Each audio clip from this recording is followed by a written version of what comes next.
안녕하세요. 단단 튜터 도리온입니다. 이 영상은 오늘 여러분들과 함께 Great Writing 교재를 이용한 오리엔테이션 또는 해외 학교 진출 및 적응을 위한 에세이 작성 방법을 간단히 요약한 튜토리얼입니다. 초, 중, 고등학교에서 논술에 대한 심도 있는 과정을 거치지 않은 학생들은 에세이라는 단어조차 생소하게 느껴질 수밖에 없습니다. 오늘 시간을 통해서 에세이에 대한 전반적인 느낌을 알아가셨으면 좋겠고, 학교 수업 시간에 글을 이렇게 써야 하는구나 를 깨달으면 좋겠습니다. 일단 브레인스토밍, 에세이 작성, 검토 총 3가지의 큰 단계를 이해해야 합니다. 브레인스토밍은 아이디어를 모으는 단계, 글 작성은 모아진 아이디어를 제시된 주제에 맞게 일목요연하게 작성하는 단계, 검토 단계는 나의 글을 다시 한번 퇴고함으로써 문법 및 구두점, 논리성 등을 다시 한번 체크하는 단계입니다. 선생님, 서론, 본론, 결론은요?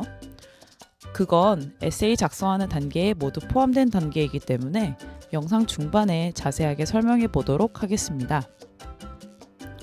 자, 처음으로 우리 브레인스토밍을 같이 해볼 건데, 제가 여러분들께 드리고 싶은 중요한 팁 총 3가지가 있습니다. 첫째, 주제를 받은 후에 왜, 무엇을, 어떻게 등 질문을 꼭 스스로 던져보시길 바랍니다. 도시에 사는 삼촌에게 명절날 놀러온 조카가 삼촌, 도시에 살면 왜 좋아? 대중교통편이 좋지. 왜? 사람들이 많으니까 많은 사람들을 수용할 만한 교통수단과 도로가 발달해야 해.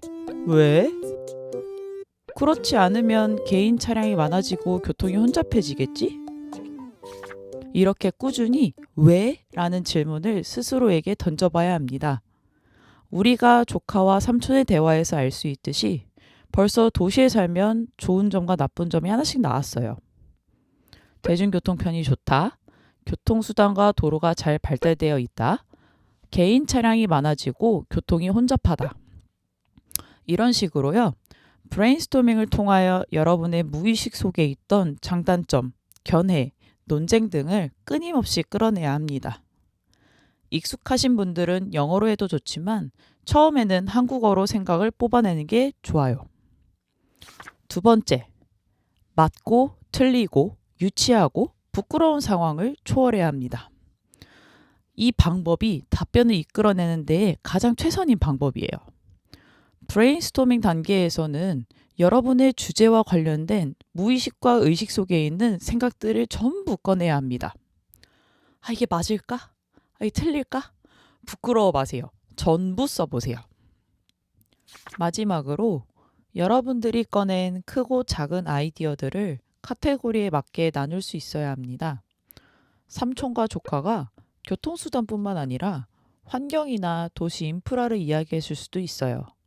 그것을 카테고리에 맞게 다시 배치시켜 줄 수 있어야 합니다. 자, 이제 에세이 작성 단계입니다. 이제 여러분들이 아는 서론, 본론, 결론이 나오겠죠? 나눠서 자세하게 설명하면 Introduction, 서론은 생각한 아이디어를 다양한 표현 방법을 통해 사람들의 이목을 집중시키고 내 의견을 소개하는 문단. Body Paragraphs, 본론은 내 의견을 조금 더 디테일하게 설명해주고 그 설명에 대한 예시를 들어 말해주는 문단. Conclusion, 결론은 그래서 제 생각은 이렇습니다 라고 마무리하며 내 의견을 다시 한번 인식시켜주는 문단이라고 볼 수 있습니다. 자, 이제 실전에 나올 법한 주제를 소개할게요.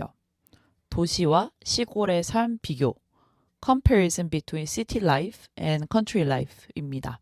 자, 서론, Introduction부터 들여다봅시다. 서론을 한마디로 요약하자면 독자가 내 글을 읽을지 말지 결정하는 문단이라고 이야기하고 싶어요. 지금부터 여러분이 감독관으로 제가 읽어드리는 문장을 스스로 채점해 보세요. 1번.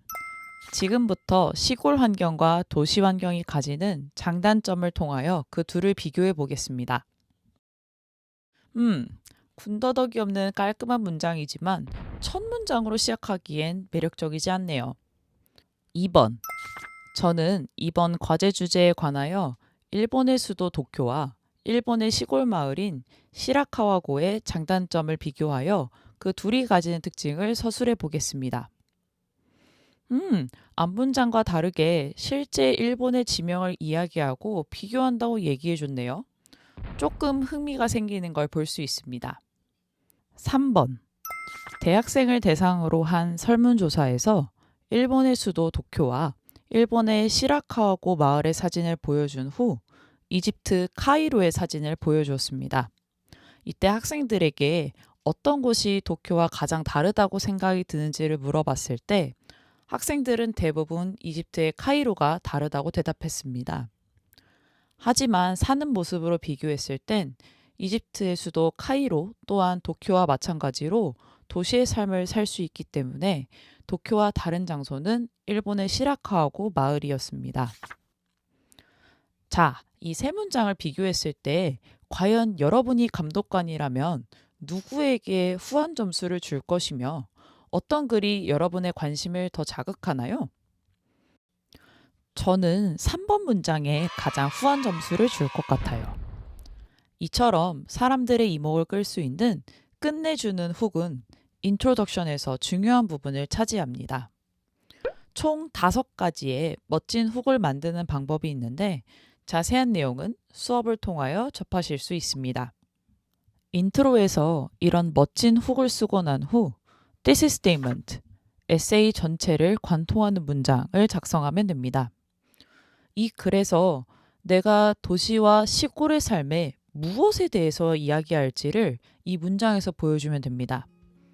여러분들께 지금부터 1분의 시간을 드릴 테니 도시와 시골을 어떤 항목으로 비교할지 생각해 보세요.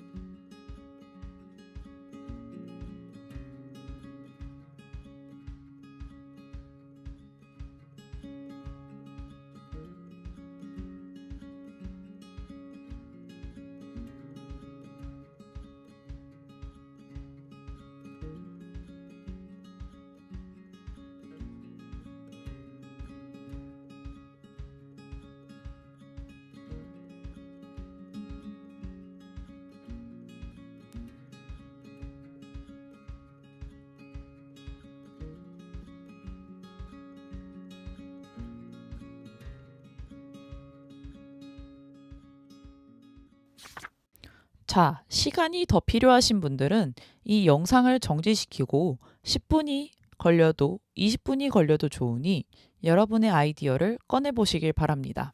저는 3가지, 여가 시간, the variety of available activities, 사람들 사이의 친근감, the degree of friendliness, 삶의 속도, the pace of life, 이 3가지를 가지고 비교해 볼 생각이에요. 이걸로 만들어진 예문을 잠시 보고 넘어가겠습니다. 해석이 필요하신 분은 영상을 멈추고 꼭 한번 읽어보세요. 자, 이제 본론으로 갑시다.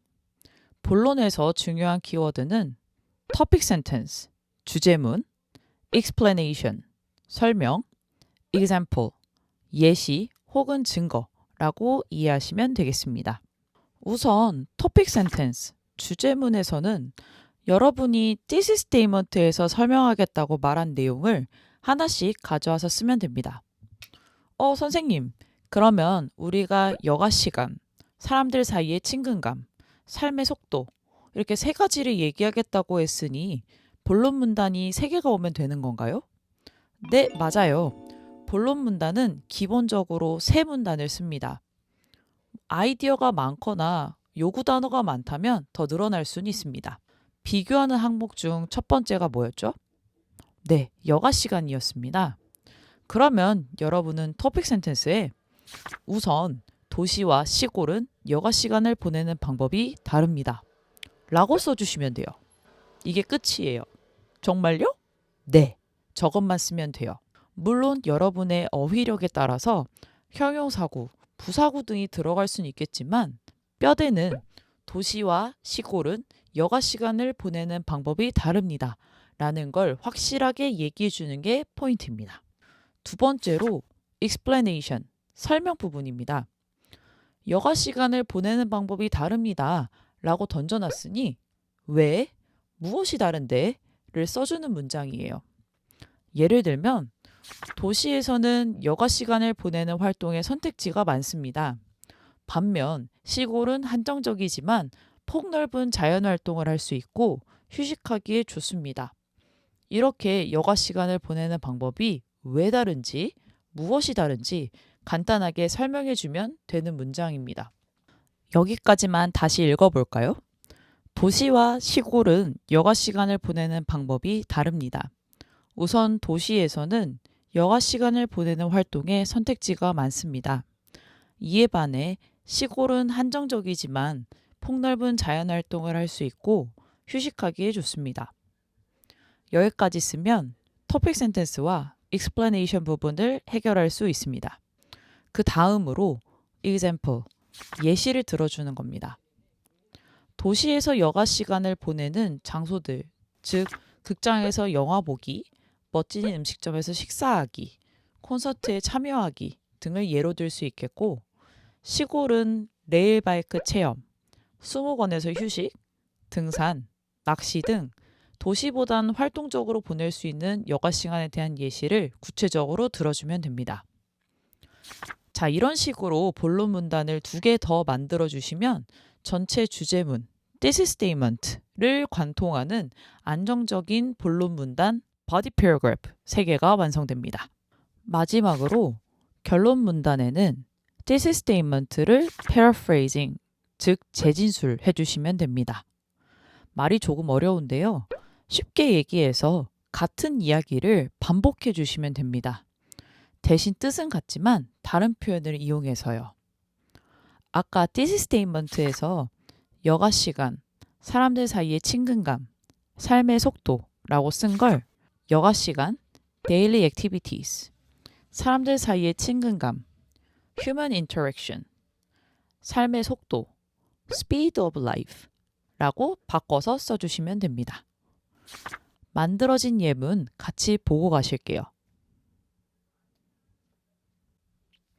자, 여기까지 에세이 쓰는 방법에 대해서 간략하게 알아봤습니다. 사실 오늘 튜토리얼에서 살펴본 내용은 빙산의 일각에 불과해요. 더 세분화해서 공부할 내용도 있고 시간 관계상 다루지 못한 내용도 있습니다. Great Writing을 이용한 에세이 작성에 대해 더 궁금하신 점이나 온라인 수업을 원하시는 분께서는 더보기란을 이용하여 블로그 혹은 카카오톡으로 문의 주세요. 이 영상이 알찼다면 좋아요와 구독 눌러주시면 영상 제작에 힘이 됩니다. 안녕!